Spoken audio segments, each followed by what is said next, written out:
They laughed the moment she walked through the door. Not a quiet laugh, not the kind you swallow down when something catches you off guard. It was the loud kind, the kind that fills a break room and bounces off the laminate floor and the humming fridge and the motivational poster nobody reads anymore. The kind that says, "We were already talking about you before you got here."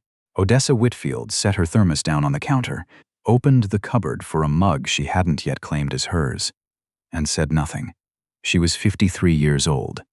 She had buried a husband, raised 2 children past the point where they needed raising, and spent 11 years working logistics for a mining operation in northern Manitoba, where the winters came in like a door slamming shut on the whole world.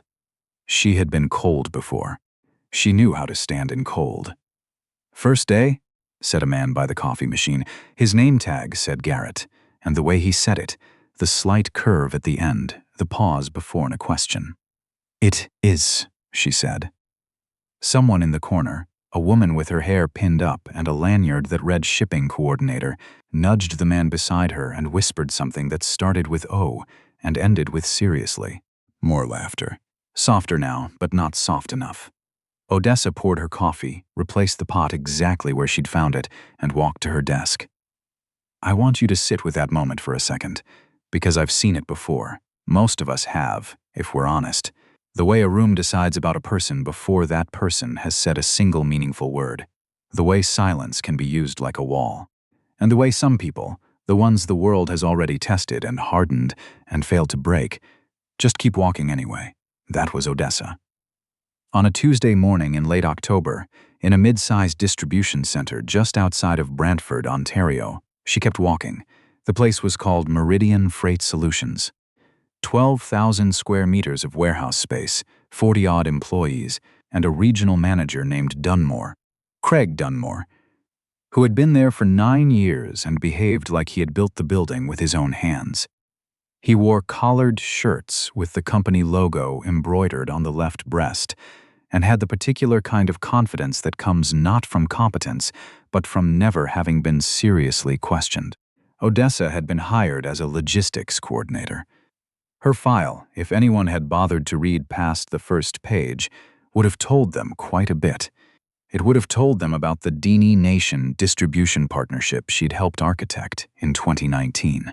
About the 3 years she'd spent as operations lead for a cross-provincial cold chain supplier. About the certification in supply chain management she'd completed at 50, not because she needed it, but because she believed in knowing things properly. Nobody read past the first page. What they saw was a black woman in her 50s, a little quieter than they were used to, who brought her own thermos and took her lunch at her desk, and didn't seem particularly interested in making friends. They filed that information away and drew their conclusions from it, the way people do when they mistake silence for emptiness. Garrett, she learned, ran the loading dock. He was 31 and had been with the company for 6 years, which made him, in his own estimation, an authority on how things were done. He had a habit of explaining things to people who hadn't asked and of laughing at things that weren't quite jokes. The shipping coordinator with the lanyard was named Suki. She organized the break room birthday cards and decided without any formal role who was included in the lunch orders and who wasn't. It was a small power. She held it like it was enormous. On Odessa's 3rd day, she came to the break room to find a box of Timbits on the table and 4 of her colleagues eating lunch together. Nobody said anything when she walked in. Nobody moved. She opened the fridge, found that her container, the one she'd labeled with her initials OW in black marker, had been pushed to the back behind a bag of chips and a takeout container that belonged to nobody. She retrieved it, closed the fridge, and stood at the counter to eat. Garrett said something to Suki, too low to hear. Suki looked over at Odessa and laughed. Odessa ate her rice and beans and thought about a woman she used to know in Thompson who told her, "The ones who laugh at you before you've done anything are scared of what you might do once you start." She finished her lunch. She washed her container. She went back to her desk. What she did at that desk was this. She read every document she could access, every shipping manifest, every route protocol, every vendor contract. She pulled up the last 3 years of delivery data and went through it the way you go through an old house, slowly, opening every door, looking at what's behind it. What she found took her breath away. Not in a good way. The inefficiencies weren't hidden. That was the thing. They were right there, built into the system like load-bearing walls that everyone had decided not to question. Routes that doubled back on themselves. Vendor contracts with penalty clauses nobody was tracking. A receiving protocol that added an average of 40 minutes to every large shipment because of a data entry step that hadn't been updated since 2017. Collectively, Odessa estimated the company was losing somewhere in the neighborhood of $300,000 a year, maybe more. She wrote it up. Not a complaint, a proposal. 7 pages, clean, with a 1-page executive summary at the front. She titled it Operational Efficiency Review, Preliminary Findings and Recommendations, and sent it to Craig Dunmore on a Friday afternoon. He did not respond. On Monday, she saw him in the hallway. He looked at her the way people look at something they've decided to leave on the shelf. "Got your email," he said. "I hope it was useful," she said. "We have systems here," he said. "They work for us." He walked on. She stood there for a moment. Then she went back to her desk and made a note in the document she'd been keeping. Dates, times, conversations. A record she had started out of habit and was now keeping with purpose. Over the following 2 weeks, she documented 3 more incidents. Garrett walked past her desk and switched off her monitor. Just flipped it off with one finger as he passed, grinning at the man behind him. She switched it back on. She made a note. Suki's lunch order went around the department every Thursday. Odessa's name was not on the list, but she discovered this only because she saw the email chain forwarded to her row by accident. An email she had sent to the warehouse supervisor about a discrepancy in the overnight manifest was forwarded to Dunmore with a subject line she saw only because he'd seed her by mistake. She's going to be trouble. She was not trouble, but she was watching. It happened on a Thursday, just before noon. Odessa was at her desk, on the phone with a freight broker in Mississauga, working through a routing issue that had been creating a 1-day delay on outbound shipments to their Atlantic accounts. She had the solution almost complete. It was one of those moments where you can feel the pieces clicking into place, where the work becomes briefly, beautifully clear. Garrett came in from the dock side door.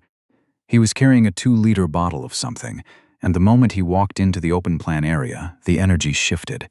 A few heads turned. Someone, near the far wall, got out their phone. She noticed, but she kept talking. She was not in the habit of stopping work because someone walked into a room. What happened next took about 4 seconds. He stopped beside her desk. He lifted the bottle, and he poured, deliberately, not accidentally, looking right at her while he did it, a slow stream of orange-colored soda down the back of her chair, across her shoulder, onto the documents spread on her desk. The laughter came from 2 directions at once. Odessa did not scream. She did not cry. She set the phone down carefully, not hanging up. She would learn later that the broker in Mississauga had heard everything and sat in silence, listening, for the full 4 minutes that followed, and she looked at Garrett. He was still grinning. "Oh," he said, "sorry about that." Slipped. More laughter. She looked down at her desk. The documents were soaked. Her notebook, the one with her notes, her dates, her records, had the corner of it wet. She picked it up first. She blotted the cover against her sleeve. Then she stood slowly and walked to the supply closet for paper towels. Nobody helped her. She cleaned her desk. She cleaned her chair. She dried what could be dried and set aside what couldn't. She went to the bathroom, cleaned the soda from her hair and neck and collar, and stood in front of the mirror for a moment. She looked at herself. She thought about a warehouse in Manitoba in February, where she'd stayed 3 extra hours to fix a routing crisis on a night when the temperature outside was -40, because the team needed it done, and she was the one who knew how to do it. She thought about everything she'd built and everything she'd absorbed without complaint, because that was the job, that was always the job, and some of it was worth absorbing, and some of it was not. This was not. She went back to her desk. She called the broker in Mississauga back and apologized for the interruption. He told her he'd heard what happened and asked if she was all right. She said she was. They finished the call. Then she forwarded her proposal, the one Dunmore had ignored, along with her incident log. Dates, times, names, the cell phone video she'd requested from a quiet young woman in accounts payable named Lenora, who'd been filming from the far corner and had texted it to Odessa 20 minutes after the fact, to 2 email addresses. The first was the HR department of Meridian Freight Solutions' parent company, a firm called Cascade Logistics Group, headquartered in Waterloo. The second was personal. 3 days passed. Dunmore called her into his office on the Monday. He was very calm. He told her that the incident had been reviewed and classified as an accident, that Garrett had apologized to HR, that the matter was closed. "I'd like to discuss the proposal," Odessa said. "That's not on the agenda today," he said. "I think it should be," she said.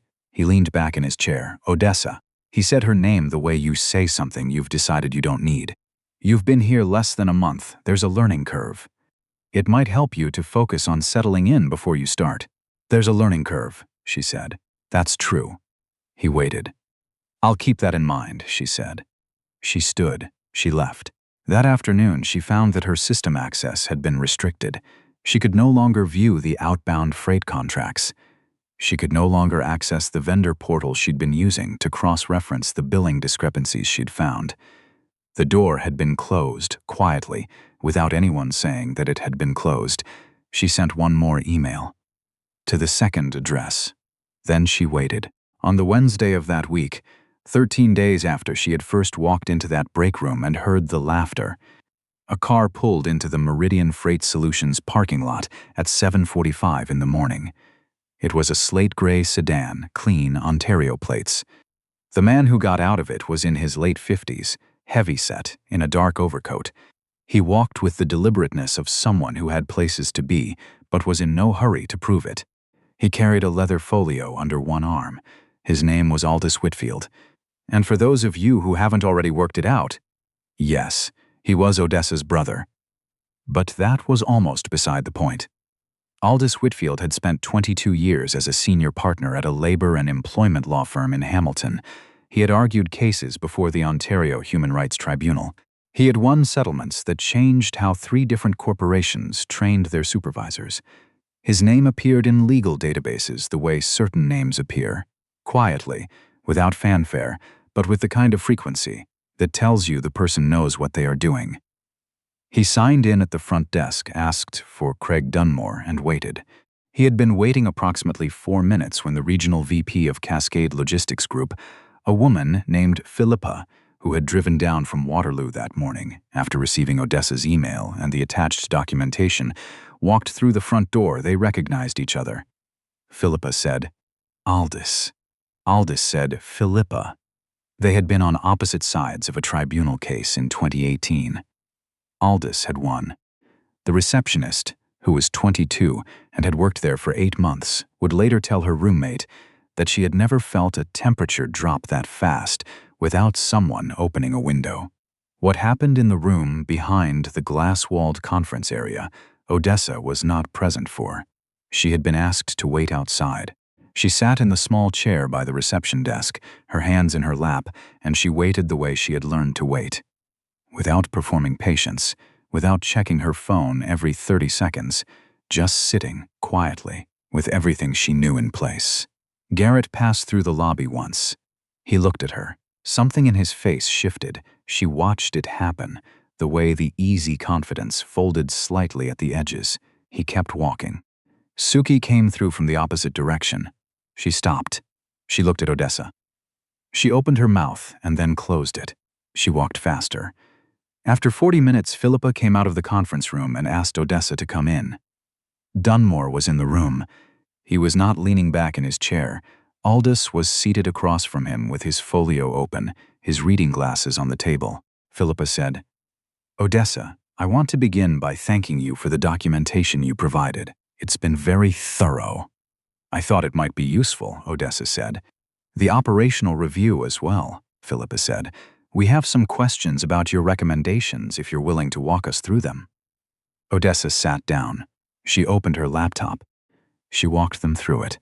The routing redundancies, The penalty clauses, the receiving protocol, the $300,000 a year in losses that had been sitting in the system like water under a floor.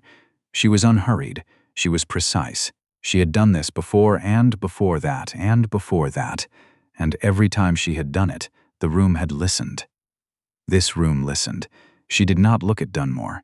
But she was aware of him, the way you're aware of a lamp that's been unplugged in the corner of a room. Still there, just no longer the source of anything. By the following week, 3 things had changed. Garrett had been placed on administrative leave pending an investigation into workplace harassment. This was not the outcome Suki had expected, because she had spent 11 years watching Craig Dunmore handle situations like this by waiting until they dissolved.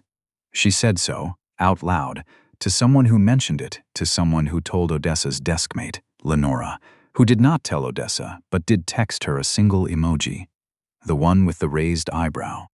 Dunmore had been reassigned. Not fired, not immediately, but moved sideways and upward, in the particular way that corporations move people when they want to address something without admitting the full weight of what happened. He would no longer be managing the Brantford facility, and Odessa had been asked by Philippa directly in a follow-up call to lead a 6-week operational review of all 4 of Cascade's Ontario distribution centers, with a view to implementing the efficiency changes she had outlined. She accepted. She said she would need system access restored by Thursday. It was restored by Wednesday. On the last Friday of November, Odessa drove home along the highway with the radio off and the windows slightly cracked. The air outside was cold the way Ontario cold gets in November. Not vicious yet, not the cold she remembered from Manitoba, but serious, carrying the first real suggestion of winter. She thought about the woman in the bathroom mirror 3 weeks ago, standing there, soda drying in her hair, asking herself what this was worth. She thought it had been worth exactly what she'd paid for it, not because the ending was clean. It wasn't, not completely. Garrett still had a lawyer. Dunmore still had a salary somewhere. Suki still had her lanyard and her Thursday lunch lists, though now they included more names than before. The world doesn't wrap things up the way we want it to. It rarely gives us the precise accounting we feel we are owed. But some things had shifted. They had shifted because she had documented everything and stayed calm and kept walking and waited until the moment she understood. The building she thought as she passed the Meridian sign on the highway looked the same from the outside. Most buildings do. You can't see from the road what's been rearranged inside them. She turned the radio on. She drove home. I've thought about Odessa a great deal since I first heard this story, about what it takes to walk into a room that's already decided about you and keep your hands steady anyway, about the particular discipline of not showing your full hand until the moment it counts. There's something that gets said sometimes, that the quiet ones are the ones to watch. I think what people mean when they say that is this. Not everyone who says little is powerless. Some people are quiet because they are listening, because they are building something the room can't see yet, because they know that the loudest voice in the room is not always the one that matters most when the door finally opens. Odessa knew what she was worth. She had always known. And she waited, patiently, for the room to catch up. Now, I want to ask you, have you ever walked into a space where the room had already made up its mind about you? What did you do? What do you wish you had done? Leave your answer in the comments below.